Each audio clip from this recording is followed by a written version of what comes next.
Baik, Assalamualaikum warahmatullahi wabarakatuh. Mohon izin memperkenalkan diri, nama Rinda Putrapsani dari kelompok 4 untuk nomor NDH atau nomor daftar hadir 39.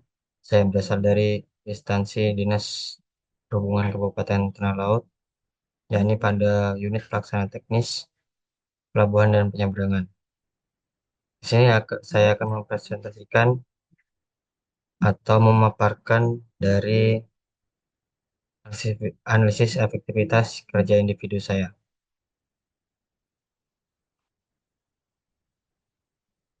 Baik, telah tampil di layar. Kemudian untuk berikutnya,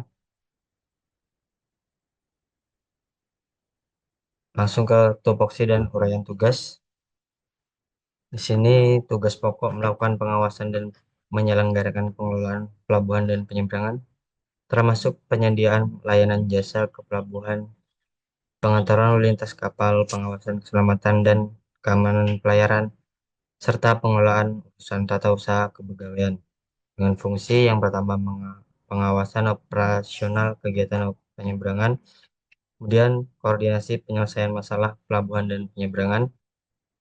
Yang ketiga, monitoring kegiatan penyeberangan dan pelaporan kegiatan operasional pelabuhan bulanan. Untuk berikutnya, uraian tugas. Yang pertama, penyelenggaraan pelabuhan dan penyeberangan.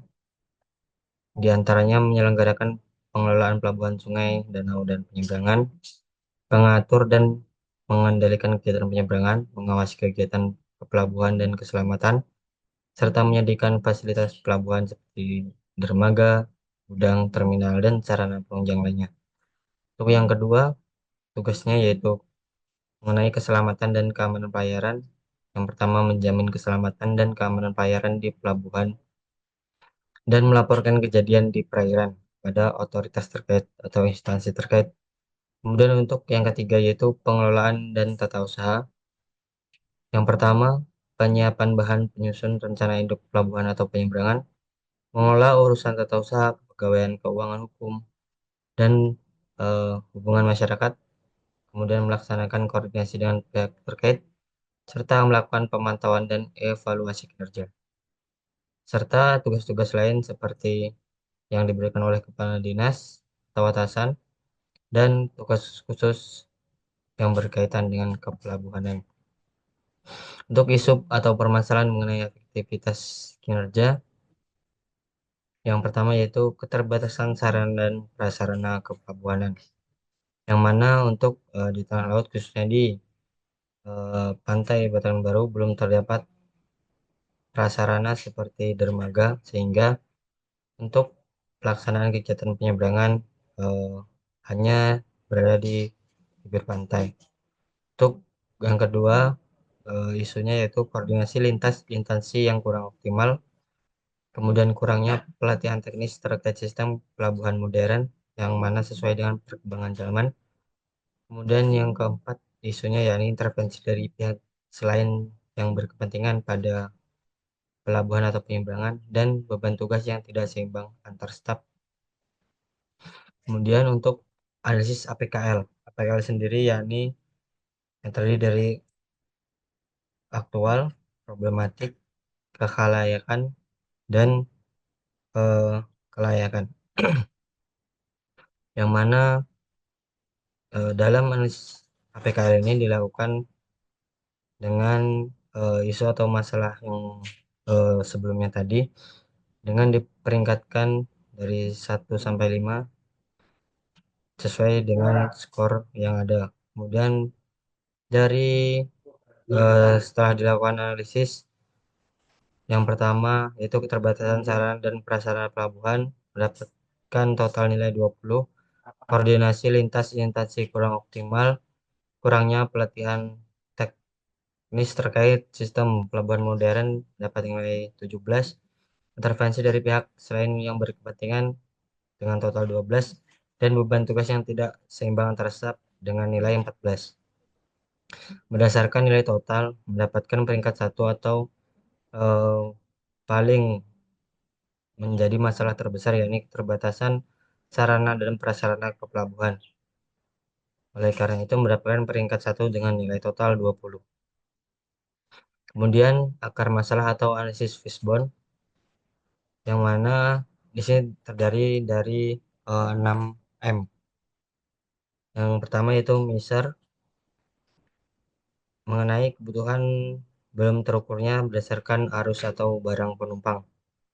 Kemudian manusia atau man, kurangnya motivasi pegawai untuk belajar mandiri dan ketergantungan pada arahan pemimpin. Kemudian metode atau metode, yakni tidak ada sistem pelatihan berkala yang terstruktur dan SOP atau standar operasional pelayanan mengenai penyeberangan. Kegiatan penyeberangan belum diterapkan. Kemudian berdasarkan lingkungan, yaitu lokasi penyeberangan di bibir pantai. Kemudian material, minimnya modul pelatihan yang relevan dengan kondisi pelabuhan yang ada saat ini, serta macin atau alat yang digunakan. Belum ada saat keselamatan standar pelabuhan dan tidak tersedianya perangkat pendukung operasional seperti timbangan, kamera pengawas atau CCTV, dan alat-alat yang lain. Kemudian alternatif permasalahan masalah, yakni harus menggunakan atau sebaiknya menggunakan analisis SPOT, ya, agar dapat diketahui apa yang berpengaruh terhadap adanya sarana prasarana jika diselesaikan akar masalah tersebut. Yang pertama dari strength, yaitu adanya dukungan pembangunan dermaga atau pelabuhan serta kemauan pegawai untuk melakukan terobosan. Dan untuk kelemahannya yaitu perbatasan anggaran. Kemudian eh, keuntungannya yaitu jika terlaksananya kegiatan penyeberangan yang berkeselamatan serta dapat menambah PAD dari adanya retribusi nantinya jika dibangunnya dermaga atau pelabuhan. Untuk yang keempat yaitu resikonya terjadi perubahan regulasi dan konstruksi yang tidak sesuai spesifikasi yang kita inginkan.